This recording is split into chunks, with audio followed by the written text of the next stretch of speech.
మిత్రులారా, మనం రెడ్డి రాజ్యాల చరిత్ర ధారావాహికం చేస్తూ ఉన్నాము. అందులో 18 భాగాలు, 18వ భాగం చేశాము. ఆ 18వ భాగంలో ప్రళయ వేమారెడ్డి గురించి కొంత తెలుసుకున్నాము. ఇక మిగిలింది ఈ 19వ ధారావాహికంలో మనం తెలుసుకునే ప్రయత్నం చేద్దాం. పోయిన ధారావాహికంలో మనము కలవచేడు శాసనంలో తప్పు దొల్లిందని చూసాం. ఇప్పుడు దానికి కొనసాగింపు చూద్దాం. వేముని పరిపాలన గురించి భిన్న దిశలలో అతని దండయాత్రల గురించి అతని పత్రాలు ఏమీ తెలియచేయవు.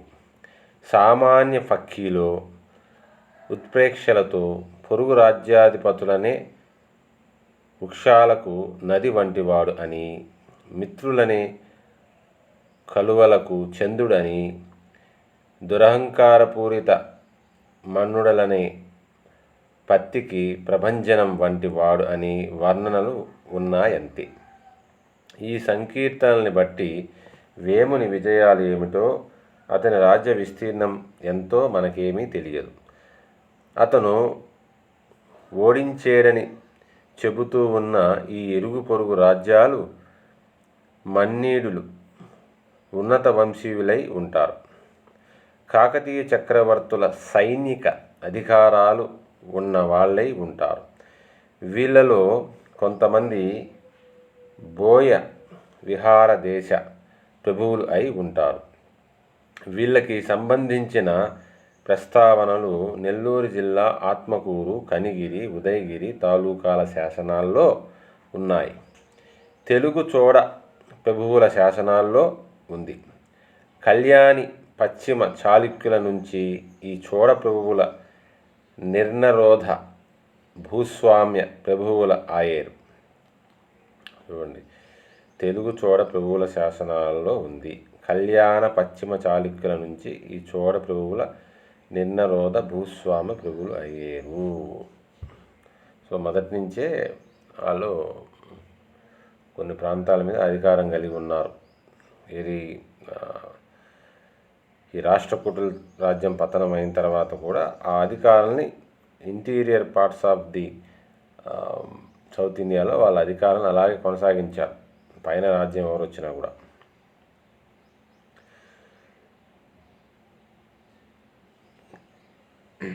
తెలుగు చోడ ప్రభువుల శాసనాల్లో ఉంది. కళ్యాణ పశ్చిమ చాళుక్యాల నుంచి ఈ చోడ ప్రభువుల నిర్నోద భూస్వాముల ప్రభువులు అయ్యారు. కమ్మనాడులో అధిక ప్రాంతాలకు విస్తరించుకున్నారు. ఇందులో ఇవాల్టి నరసరావుపేట, బాపట్ల, ఒంగోలు తాలూకాలు ఉన్నాయి. చూడండి, ఇప్పటికీ అటు సైడే విజయవాడ ఒకటి కొత్తగా వచ్చిందనుకోవాలి, నరసరావుపేట, బాపట్ల. అప్పుడు కూడా దానికి కమ్మనాడు అని పేరు ఉన్నాయి. పాకనాడుకు విస్తీర్ణించుకున్నారు, ఇంకా విస్తీర్ణించుకుపోయారు. నెల్లూరు జిల్లా ఉత్తర తీర ప్రాంతం, అంటే పెన్నా నది పైన ఉంటుంది కదా. త్రిపురాంతకం పరిసర ప్రాంతం, కర్నూలు జిల్లా మార్కాపురం తాలూకా, కర్నూలులో కూడా ఎక్కువ ఉన్నారు కదా రెడ్లు, ఒకప్పుడు వాళ్ళ అధీనంలో ఉండింది. త్రిపురాంతకం నల్లమల కొండలకు ఈశాన్య దిశలో ఉంది. పడమటన దక్షిణాన దుర్గరక్షణగా ఉంది. మెట్ట ప్రాంతాలకు వెళ్ళే వ్యాపార మార్గాల్ని అదుపు చేస్తూ ఉంది. దీని వ్యూహాత్మక ప్రాముఖ్యం వేముడు శీఘ్రంగానే గ్రహించాడు. తన పాలన తొలి దశలోనే త్రిపురాంతకాన్ని జయించాడు. వేమారెడ్డి అంటే కొండవీటి రాజ్యాల్లో మొదట మనకి చెప్పుకోదగిన స్థాయిలో మొదటి రాజు అని చెప్పుకోదగిన వ్యక్తి ఇతనే. సో ఈ ప్రాంతమే తెలుగు చోడుల అసలు నివాసం. వీళ్ళని ఎరువ చోడులు లేదా ఎరువ దేశం చోడులు అంటారు. ఈ చోడ ముఖ్యుల్లో భక్తిరాజు అనే ప్రసిద్ధుడైన కామరాజు ఈ కాలం వాడే. అంటే చోళులు పరిపాలించిన ప్రాంతంలోనే వీళ్ళు కూడా ఫస్ట్ స్టార్ట్ అయ్యారు అన్నమాట. అతనికి సంబంధించిన పత్రాలు మద్రాస్ మ్యూజియంలో ఉన్నాయి. అతను సైనిక దండయాత్రల వల్ల దిశోజిగిసూర్, విచారన్, శ్రీశైలం లేదా శ్రీపర్వతం దగ్గర కర్నూలు జిల్లా నందికొట్కూరు తాలూకా ఉన్నాడు. అప్పుడు కందవకొలను అన్న గ్రామాన్ని శైవ గురువు కౌశికస గోత్రుడు శ్రీ పర్వత నివాసి శ్రీ విశ్వనాథునికి దానం ఇచ్చాడు. ఇది జరిగింది శక 1277. అంటే ఆ రాజు ఆయన శైవ గురువు. అప్పట్లో శైవ మతం ఎక్కువగా మనం ఈ పల్నాటి యుద్ధం అని అనుకుంటున్నా కూడా తర్వాత కూడా ఈ శైవ మతం ప్రసిద్ధి చెంది ఉండింది అని మనకు దీన్ని బట్టి మనకు అర్థమవుతుంది.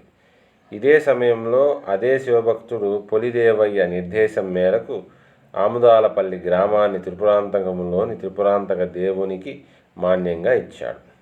ఈ త్రిపురాంతకం శ్రీపర్వతం రెండు కూడా రెడ్డి రాజ్యంలో ఉన్నవేనని మనకు తెలుసు. ఈ భక్తిరాజు రెడ్లకు మిత్రుడైనా అయి ఉండాలి లేదా శత్రువైనా అయి ఉండాలి. అతను త్రిపురాంతక దేవునికి, పర్వతేశ్వరునికి, శైవగురు శ్రీ పర్వత విశ్వనాథునికి దానం చేసిన గ్రామాలను బట్టి చూస్తే అతని ఏలుబడి ప్రాంతం ఎంతటిదో తెలియవచ్చు. కానీ దురదృష్టం ఏమిటంటే ఆయా ప్రాంతాలు ఏమిటైంది తేల్చి చెప్పడం కష్టం. అంటే చాలా రోజులు అయిపోతుంది కదా, పేర్లు కొంచెం మారుతూ ఉంటాయి. ఏమంటే తెలుగుదేశం ఇదే పేర్లు ఉన్న గ్రామాలు చాలా ఉన్నాయి. భక్తిరాజు ఎరువ ప్రభువే అయినా అతను ఆ ప్రాంతాల పాలకుడుగా ఉన్నట్టు లేదు. అతని తండ్రి గంగాధరుడు కానీ తాత సోమరాజు కానీ ఎరువను పాలిస్తున్నట్టు తెలియరాలేదు. వాళ్ళని రెడ్డి రాజులు తొలగించినట్లుగా ఉంది. ముందు పరిశోధనలో ఈ విషయం తేలాల్సి ఉంది అని ఎప్పుడో ఈ పుస్తకం స్వాతంత్రానికి ముందు రాసిన పుస్తకంలో ఉంది. ఇప్పుడు కేవలం పరిశోధన చేయలేదు. అయితే భక్తిరాజు మొదట్లో రెడ్లకు మిత్రుడు అయి ఉండవచ్చునని, అనవేమునికి ప్రళయవేమునికి సమకాలికుడు అయి ఉండవచ్చునని చెప్పడానికి ఆధారాలు ఉన్నాయి. తెలుగు కుతురు కాశీఖండం శివలీలా నివాసం చూస్తే భక్తిరాజు కొడుకు భీమలింగడు లేదా భీమచోడుడు అనదేవుని కూతుర్నో ప్రళయవేముని కూతుర్నో పెళ్లాడినట్టు తెలుస్తుంది. ఆ అమ్మాయి పేరు మనకు తెలియట్లే.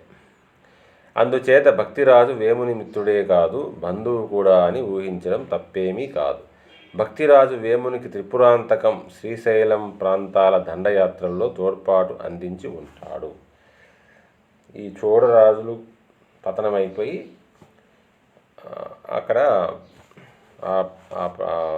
ఆ ఖాళీని చిన్నగా రెడ్లు ఆక్రమించుకుంటూ గ్రౌండ్ లెవెల్ నుంచి స్లోగా ఒక సామ్రాజ్యం స్థాయికి ఎదిగారని మనకు అర్థమవుతుంది. ఈ ప్రాంతంలో రెడ్డి రాజుల శాసనాలు శక 1268 నుంచి కనిపిస్తున్నాయి. ఇదే వేముని తొట్టతలి శాసన కాలం. అది త్రిపురాంతకంలో రాము నాయకుడనే అతను ఆలకుంతల ప్రభువు సామంతుడట. అతను కరికాల చోడుని దుర్గాలు పట్టుకున్నట్టు, బహుశా ఆ ప్రాంతం చోడప్రభు అయిన మనుమ మల్లిదేవుని శిరస్సు ఖండించినట్టు తెలుస్తుంది. కరికాల చోళుడు అంటే అసలు వన్ ఆఫ్ ది ప్రపంచంలోనే ఫేమస్ చక్రవర్తి, తమిళులకు ఎంతో ఇష్టమైన వాడు, ఒక అతి అరివీర భయంకరుడు అనమాట. మరి అటువంటి రాజు దుర్గాలనే వీళ్ళు జయించారు తెలుగు వాళ్ళు. అది మనకున్న గొప్పతనం. ఈ దాడులు వేముని కాలంలో జరిగినవో కాదో మరి. ఏమైనా రెడ్డి ప్రభువుల కాలానికి ముందో లేదా అప్పట్లోనో చోడ ప్రభువులు ఉన్నట్టు తెలియవస్తుంది. వేము తమ్ముడు అన్నమరెడ్డి, కొడుకు అనవోతారెడ్డి ఈ ప్రాంతం పాదదాడుల్లో చాలా చురుగ్గా పాల్గొన్నారు. చూడండి, పాదదాడులు. అప్పటికి ఇంకా మనం పూర్తిగా ఒక అశ్విక దళం కలిగినట్టు లేదు ఇక్కడ. అంటే అప్పటికి ఇంకా కాల్బలంతోనే వాళ్ళు యుద్ధాలు చేశారు స్టార్టింగ్లో. శత్రువుల బారి నుంచి దాన్ని రక్షించుకోవడంలో పాల్గొన్నారు. అనవోతుని గురించి ఈ తావులో కనిపించిన వేముని పత్రంలో ఉంది. అతని పినతండ్రి అన్నమరెడ్డి త్రిపురాంతక దేవునికి కానుకలు అర్పించాడు. శక 1269 క్రీస్తు శకం 1347 నాటి పత్రం ఈ ప్రస్తావన ఉంది. ఈ వారసునికి రెడ్డి సైన్యం అధిపతులకు బహుశా త్రిపురాంతకం రాజప్రతినిధులకు కానుకలు ఇచ్చినట్టు ఉంది. తర్వాత వేమభూపాలని రాజ్య విస్తీర్ణం. ఈయన రాజ్య విస్తీర్ణం ఎంత ఉందో చూద్దాం. వేముని ఏలుబడి త్రిపురాంతకం దాటి చాలా దూరం విస్తరించింది. ఇందులో శ్రీశైలం, అహోబిలం ఉన్నాయి. వీటిల్లో ఒకటి శైవక్షేత్రం, రెండవది వైష్ణవ క్షేత్రం. సో అహోబిలం వైష్ణవ క్షేత్రం నరసింహస్వామి మీకు తెలిసిందే. వేముడు సత్రవులు కట్టించాడు, అంటే సత్రాలు. శ్రీశైల మల్లికార్జున దేవసన్నిధికి మెట్లు కట్టించాడు. ఇది గుర్తుపెట్టుకోండి. శ్రీశైలానికి మెట్లు కట్టించింది వేముడు, అంటే మొదటి రెడ్డి రాజుల్లో మొదటివాడు. అహోబిలం గిరిదేవుని సన్నిధికి మెట్లు కట్టించాడు. అహోబిలానికి గిరిదేవునికి కూడా మెట్లు కట్టించింది వేముడే, అంటే రెడ్డి రాజులో మొదటివాడు. కృష్ణానది పాతాళగంగ అక్కడ దిగేందుకు మెట్లు ఏర్పాటు చేశాడు. శ్రీశైలంలో పాతాళగంగ పోయే మెట్లు ఆయన ఏర్పాటు చేశాడు. ఆ రకంగా తీర్థ సంవాసుల మన్ననలు అందుకున్నాడు. వేముని రాజ్యానికి పడమటి హద్దుల్ని ఈ పుణ్యక్షేత్రాలు తెలియజేస్తాయి. అంటే అహోబిలము, శ్రీశైలం పడమరలో ఉన్నాయి కదా.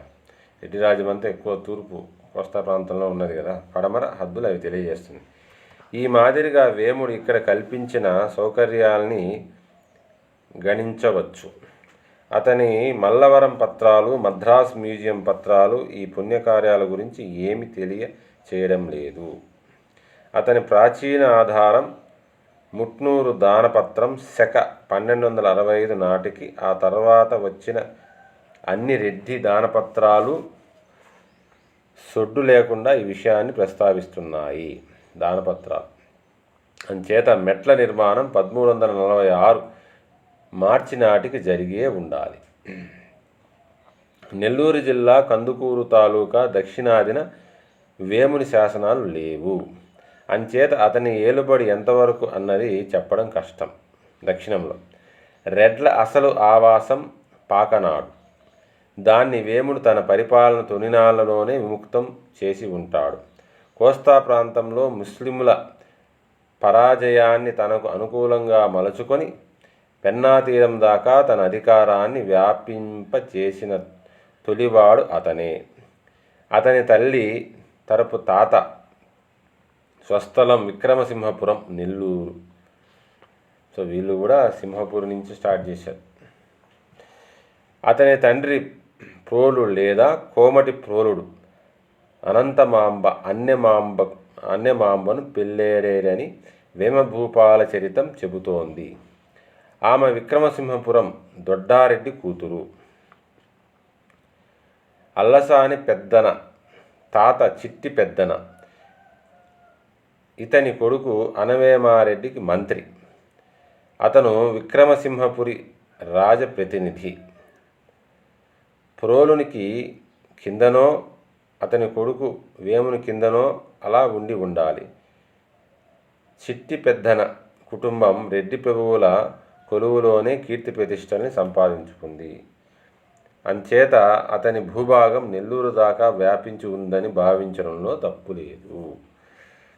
అయితే కొండవీడు పత్రాలు కందుకూరు దక్షిణాదిన అలభ్యం అన్నదే చిత్రంగా ఉంది. నెల్లూరు వరకు ఉన్నారు దక్షిణం అని మాత్రం చెప్పవచ్చు. వేమునికి మరో హిందూ రాజ్యం విజయనగర రాజ్యం పురి విప్పుకుంటుందన్న సంగతి తెలియనిది కాదు. మొదటి హరిహర రాయలు అతని సోదరులు సంగమ వంశీయులు సమిష్టిగా కృషి చేసి బలమైన శక్తిగా ఎదుగుతూ ఉన్నారు. అటకలగుండు శాసనం ఉంది. ఇది శక 1261 నాటిది, అంటే క్రీస్తు శకం 1339. అలాగే ఆకుమల్ల తామ్రపత్రం ఉంది. ఇది శక 1262 అంటే క్రీస్తు శకం 1340 నాటిది. ఇది మొదటి హరిహర రాయలది. వాటిలో అతనికి పూర్వ పశ్చిమ సముద్రాధీశ్వర అన్న బిరుదు ఉంది. ఈ బిరుదు ప్రముఖమైంది. దీన్ని బట్టి చూస్తే మొదటి హరిహర రాజ్యం ఈ తీరం నుండి ఆ తీరం దాకా విస్తరించి ఉన్నట్టే ఉంది.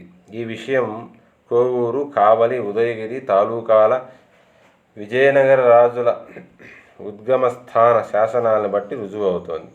ఇది క్రీస్తు శకం 1346కు ముందు. నెల్లూరు జిల్లాలోని మొదటి విజయనగర పత్రం మొదటి బుక్కరాయల కొడుకు విరుపన్న ఒడయేర్ది. ఈ మొదటి బుక్కరాయలు మొదటి హరిహరుని సోదరుడు. దీని కాలం శక సంవత్సరం 1261 అంటే క్రీస్తు శకం 1343ది. రెండవది నెల్లూరు జిల్లా కోవూరు తాలూకా కొడవలూరిది. ఇది మొదటి హరిహరుని తమ్ముడైన కంపన ఒడయేరిది. దీని కాలం శక సంవత్సరం 1268 క్రీస్తు శకం 1346-47.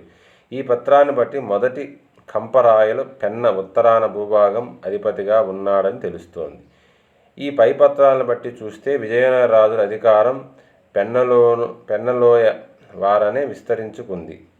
వాళ్ళు అప్పటికే కనిగిరి, కందుకూరు, నైరుతి అధిపతులు అని ఈ ప్రాంతాలని రెడ్ల దగ్గర నుంచి క్రీస్తు శకం 1343కు ముందే చేజిక్కించుకున్నారని తెలుస్తోంది. వాళ్ళు తమ అధికారాన్ని ఉదయగిరి దుర్గాల్ని పటిష్టం చేసుకోవడం ద్వారా సుసంఘటితం చేసుకున్నారని తెలుస్తోంది. ఇది రెడ్డి రాజ్యానికి మొదటి నుంచి ఉన్న సమస్య. ఒక పక్క విజయనగర రాజ్యం, ఇంకొక పక్క ఈ గోల్కొండ రాజ్యం, ఇంకో పక్క ముసునూరు రాజ్యం, ఇంకో పక్క గజపతులు. ఇన్నిటిని ఏకకాలంలో ఎదుర్కొంటూ కూడా 100 ఏళ్ల పాటు నిలబడ్డమంటే గొప్పదే. అదే తూర్పున వాళ్ళకు బలమైన దుర్గం. ఉదయగిరి రెడ్డి రాజ్య నైరుతి దిశన ఉంది. దాంతో అది వాళ్ళకి సర్వదా పక్కలో బలంగానే ఉండేది. ఈ ఆవిర్భవిస్తూ కొండవీడు రెడ్డి రాజ్యం, విజయనగర రాయల రాజ్యం అది నుండి ఒకదానితో ఒకటి స్పర్ధిస్తూనే ఉన్నాయి. కోస్తా ప్రాంతంలో ఆధిపత్యం కోసం తంటాలు పడుతున్నాయి. ఈ వైరం శతాబ్దం పాటు సాగిందంటే శతాబ్దం పాటు ఉన్నది రెడ్డి రాజ్యం. కాబట్టి ఇంత చిన్న రాజ్యం అంత పెద్ద రాజ్యాలతో 100 సంవత్సరాలు పోరాటం చేసి నిలబడ్డం అంటే చాలా గొప్ప విషయం. వేముని ఉత్తర హద్దులు కృష్ణ దాటి పోయినట్టు లేదు. అతని తొలి కార్యకలాపాలు గోదావరి తీరం దాకా పోయిన మాట నిజమే. అలా అని అది అతని ఉత్తర హద్దు అని చెప్పలేం. వేముని పత్రాలు అన్నీ కృష్ణకు దక్షిణాదినే ఉన్నాయి. బహుశా ఇదే అతని ఎల్ల అయి ఉంటుంది. కృష్ణానది వరకు వెళ్ళాడు. సో దక్షిణంలో నెల్లూరు, ఉదయగిరి నుంచి, ఉత్తరంలో కృష్ణానది దాకా, పడమరలో శ్రీశైలం, అహోబిలం దాకా వెళ్ళాడని, గోదావరి దాకా వెళ్ళాడు కానీ అక్కడ నిలుపుకోలేకపోయింటాడు బహుశా. సో దక్షిణాదిన బహుశా ఇదే అతని ఎల్లై ఉంటుంది. కృష్ణానది ఉత్తరాది ప్రాంతం ముసునూరి వాళ్ళ అధికారం కింద ఉండింది. వాళ్ళ సామంతులైన ప్రభువుల కింద ఉండేది. ముసునూరి ప్రభువు అనవోతుడు. అతన్ని తొయ్యేటి అనవోత భూపాలుడు అంటారు. అతను కాపాయ నాయకుడి రక్త సంబంధీకుడు. అతను రాజమహేంద్రవరం రాజధానిగా వేంగి దేశాన్ని పాలించాడు. మళ్ళీ ఇదే కృష్ణానది దక్షిణాదిన రెడ్డి రాజ్యంలో వాయువ్యాన ఉన్న రేచెల్ల ప్రభువులతో తెలంగాణ ప్రాంతాన్ని రాచకొండ ముఖ్య పట్టణంగా విభజిస్తోంది. వేముడు నూతన రాజ్యాన్ని చాలా సమర్థవంతంగా, ధర్మబద్ధంగా పరిపాలించాడు. బ్రాహ్మణులని, రైతులని దుర్భర పరిస్థితుల నుంచి బయటపడేయడానికి, వాళ్ళకి రక్షణ కల్పించడానికి, వాళ్ళ ధర్మ విహిత కార్యకలాపాలను కొనసాగించేందుకు తగ్గ పరిస్థితులు కల్పించడానికి చాలా శ్రమపడ్డాడు. అంతర్గత కుమ్ములాటలు కానీ, విదేశీ దాడులు కానీ లేకుండా చూసేందుకు శ్రమించాడు. ఈ రకంగా ధర్మ ప్రతిష్ఠాగురు అన్న బిరుదును న్యాయంగానే సంపాదించుకున్నాడు. విద్వాంసులైన బ్రాహ్మణ పోషణకు, లౌకిక పారమార్థిక జ్ఞాన పారంగతుల పోషణకు, హైందవ ధర్మ ప్రతీక మూర్తుల పోషణకు వనరుల్ని ఇచ్చాడు. నిజానికి ఈ పై లక్ష్య సాధన కోసం వేముడు స్వతంత్ర రాజ్య స్థాపకుడయ్యాడని చెప్పవచ్చు. బ్రాహ్మణులకు వాళ్ళ అగ్రహారాన్ని తిరిగి ప్రసాదించాడు. ముస్లిం దురాక్రమణకు ముందు అవి వాళ్ళ హక్కు భుక్తంగా ఉండేవి. ఇదే అతని ప్రథమ కర్తవ్యం. అయితే ఇంతేకాకుండా బ్రాహ్మణులకు అనేక నూతన అగ్రహారాలు దానం చేయించాడు. నిస్సీయ భూదాన పరశురామ, అపరిమిత భూదాన పరశురామ అన్న బిరుదుల్ని పొందాడు. ఈ బిరుదులు రెడ్డి రాజులకు అంకితం అయిన కావ్యాల్లో తరచూ కనిపిస్తున్నాయి. తెలుగునాట ఒక చాటు ప్రచారంలో ఉంది. వేముడు దగ్గర 44 అగ్రహారాలు బ్రాహ్మణులకు దానం చేసినట్టు అందులో ఉంది. వాటిలో వేగినాటి బ్రాహ్మణ శాఖకు 3, వెలనాటి శాఖకు 36, ద్రావిడులకు 5, వీళ్ళు తమిళ బ్రాహ్మణులు దానం చేసినట్టు ఉంది. ఈ ద్రావిడ బ్రాహ్మణులు ఆంధ్ర ప్రాంతంలో స్థిర నివాసం ఏర్పాటు చేసుకున్నారు. అతని బిరుదులు అనేక నగర ఓపికంఠ ప్రతిష్ఠ పీఠచేవిధ ఆరామ, చాలా పట్టణ హద్దుల్లో అనేక రకాల వృక్షాల్ని తోపుల్ని స్థాపించడమే ప్రత్యేక సంతోషం కలవాడని తెలుస్తోంది.